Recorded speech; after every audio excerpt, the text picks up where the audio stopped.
Olá, alunos, tudo jóia? Bom, nessa terceira aula, nós vamos utilizar, nós vamos começar a ver o sistema de numeração decimal, que é o que nós utilizamos até hoje. Esse sistema de numeração é um sistema de numeração indo-arábico, ou sistema de numeração decimal. Então, esse nome aqui, ó, indo-arábico, por quê? Indo, porque foi criado na Índia.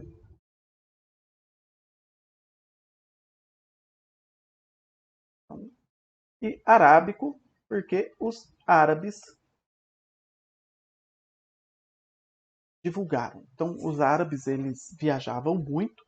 Então, viajando na Índia, eles viram como os hindus utilizavam para registrar números e resolveram mostrar isso para outras pessoas. Então, como os árabes viajavam muito, eles levaram isso para a Europa, para todos os lugares onde eles viajavam. Esse novo sistema de numeração que eles descobriram, que eles viram na Índia. Bom, para o sistema de numeração indo-arábico ou sistema de numeração decimal, nós utilizamos esses símbolos para representar as quantidades. Estes símbolos são chamados de algarismos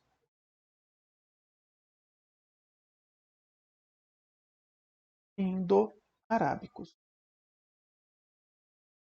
Então, com esses 10 algarismos, nós podemos formar qualquer número que nós quisermos, utilizando apenas 10 símbolos. Bom, no nosso sistema de numeração, ele é chamado de decimal. Por que ele é chamado de sistema de numeração decimal? Porque nós contamos agrupando de 10 em 10. Então, nós agrupamos uma dezena, duas dezenas, três dezenas, então sempre agrupando de 10 em 10. O nosso sistema de numeração, ele é posicional. Por que nós dizemos que ele é um sistema posicional? Por exemplo, se eu utilizar esses dois símbolos nessa ordem, eu tenho 23 unidades. Agora, se eu utilizar em outra ordem, o 3 e o 2, já não é mais 23, agora é 32. Por que isso? Porque nós temos unidades, duas unidades, três dezenas. Aqui nós temos 3 unidades e duas dezenas. Então, a posição que o símbolo, o algarismo ocupa no número, influencia no seu valor final. Então, 23 é diferente de 32. E algo que nós não vimos nos outros sistemas de numeração que nós estudamos, nos sistemas de numeração egípcio, babilônio, romano e chinês. Nenhum desses sistemas possuía um quê? Um símbolo para o zero, para a ausência de unidades. O que isso significa? Que se eu colocar o zero, por exemplo, 2, 0, 3. O que esse zero indica aqui? Ó? Indica a ausência de dezenas. Então aqui não tem dezenas. Então não tem nenhuma unidade aqui na dezena, não tem nenhuma dezena. Então por isso que o zero ocupa esta posição, ou seja, eu tenho duas centenas e 3 unidades. Não tem nenhuma dezena aqui. Certo? Então o zero ele é utilizado para indicar a ausência de unidade. Dezena, centena, milhar, então ele é utilizado para falar que não tem nada ali. Bom, vamos mais adiante um pouquinho para a gente ver como que surgiu então essa ideia. Né? O homem sempre teve necessidade de registrar, fazer registros de quantidades de objetos. Então vamos imaginar que você fosse um pastor há muitos anos atrás, que você não conhecesse os números como nós conhecemos hoje. Como que esses pastores faziam os registros, né? Então aqui, ó, ele tem um rebanho de ovelhas e ele precisava organizar uma forma para contar a quantidade de ovelhas que voltavam do campo. Então as ovelhas saíam durante o dia para o pasto e voltavam ao final da tarde para o cercadinho, para o curral, para serem guardadas. Então, como que ele fazia para registrar se não sumiu nenhum?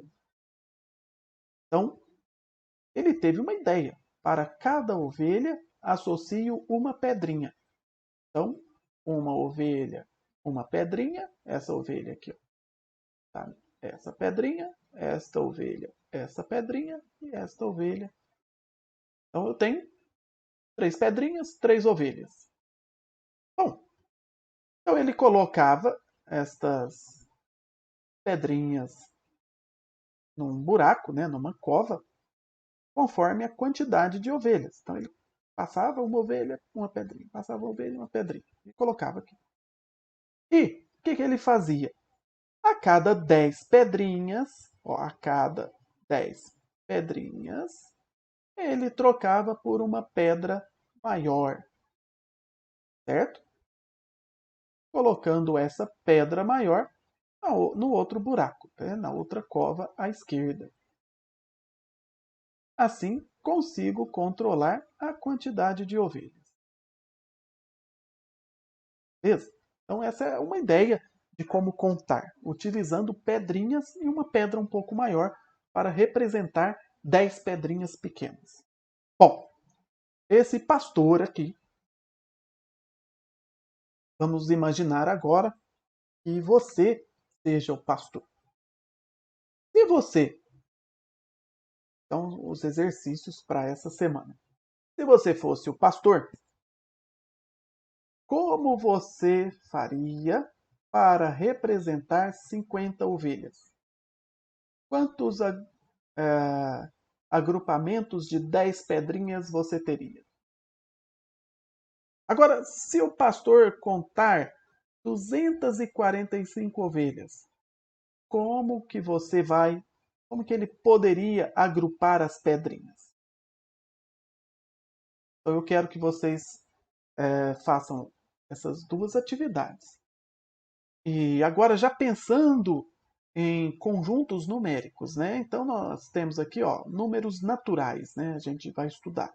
Depois na próxima aula, nós vamos começar a falar de números naturais. Então o termo de número natural, talvez ele tenha sido atribuído aos números pelo fato de serem utilizados para contar objetos que existem na natureza. Bom, então o conjunto dos números naturais ele é representado por esse símbolo aqui, ó, n. Então vamos pensar aqui, ó, n, conjunto dos números naturais, 0, 1, 2, 3, 4, 5, 6, 7, 8, 9, 10, 11, 12, 13, 14, vai até o infinito, até os números muito grandes. Então, o que você pode observar na formação desse conjunto numérico? Bom, então a questão para você pensar. Para a próxima aula, a gente falar algumas características e o que a gente pode observar nesse conjunto numérico. Bom, façam esses exercícios. Então, façam esses exercícios propostos na atividade, tira uma foto e envia no WhatsApp do professor de matemática. Então, essa é a atividade para essa semana. Na próxima semana, nós começamos a ver as características do nosso sistema de numeração decimal e por que ele é chamado de conjunto dos números naturais.